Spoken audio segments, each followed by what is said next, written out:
Benz posted about a few big picture lessons she's learned in conjunction with her 25th anniversary at Morningstar.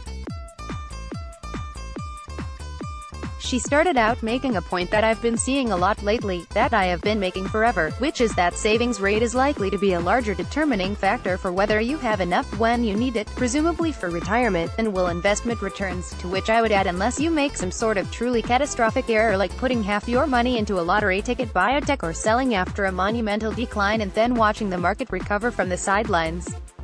The way I first made this point was in a post about health savings accounts.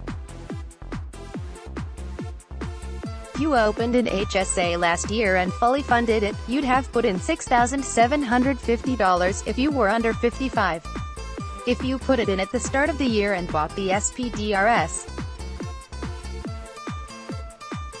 great return, but January 1st came around again and you added $6,900, which increases the account by 85%.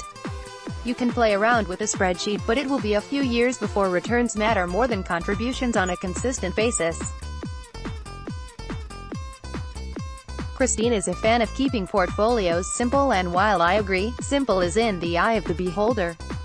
No matter what your portfolio looks like, some people you would show it to would say that is too simple and others would say that it is too complicated for them. Focus on what is simple for you. I would tell anyone to keep in mind that a simple index fund, an adequate savings rate, proper asset allocation, and avoiding big mistakes will very likely get the job done. In that light, what is the reason for anything you do beyond that? My answer to that question is trying to smooth out the ride for clients by owning assets with different attributes that hopefully don't all react to market events in the same way. The reasons for this have to do with reducing the odds that any clients panic, and also to manage how they pay for life events. Someone who thinks they have to buy a $100,000 car could do real damage if the purchase is timed coincident to the bottom of a large decline. If I can be successful in reducing the drawdown by a significant amount, then the purchase would be far less damaging. She is rightly skeptical about new products, making sure investors take the time to figure out whether they are the product sponsor, stand to do better from some new product. Clearly there are plenty of new funds that either don't deliver as advertised or don't do what investors think they will do, meaning investors don't necessarily always understand what they are buying. A great example could be all the inverse VIX funds which blew up in February.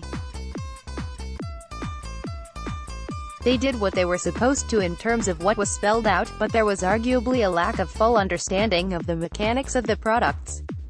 Some new funds strategies though can be very useful, which is why I spend a lot of time trying to understand things like hedge fund replicators, risk parity funds, and so on. I study many more funds than I actually ever use. Plus, it is fun to learn about these types of things. One big point that I disagree with is her belief in target date funds. I would tell people to run screaming from the room with their arms waving frantically above their heads. Maybe that was too much, but there are issues related to funds having different glide paths. If you look at 20-30 target date funds from 4 different providers, you're very likely to see 4 different glide paths.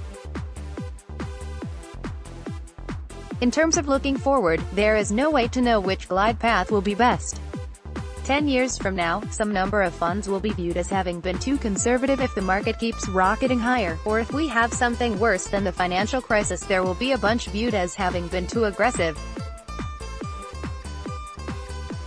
They also do nothing for the dreaded sequence of returns which I have written about a few times. If someone has hit their number now and they know they are retiring in 12 or 18 months, they might want to consider reducing exposure now while the market, and likely their portfolio, is close to its all-time high. I wouldn't push back on the idea that this is an attempt to time the market, but I think of it more as retirement plan preservation. If you know you're retiring in Sept 2019, could your retirement plan stand up in the face of a 40% drawdown in the equity market? My point is you may not want to stick around to find out. In doing something like this, I would devise some sort of strategy for getting back in, and I wouldn't sell down to zero equity exposure either.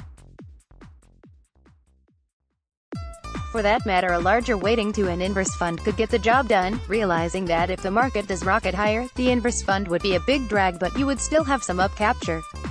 As an anecdote, an acquaintance who was responsible for putting together their company's 401k selected a suite of target date funds for the plan a few years before the financial crisis, and sure enough, they turned out to have an aggressive glide path, and he felt tremendous guilt over having included them in the plan. Great discussion from Christine. Congratulations on 25 years. This post first appeared on eatmaven.com. Disclosure: we have no positions in any stocks mentioned, and no plans to initiate any positions within the next 72 hours. I wrote this article myself, and it expresses my own opinions. I am not receiving compensation for it. I have no business relationship with any company whose stock is mentioned in this article.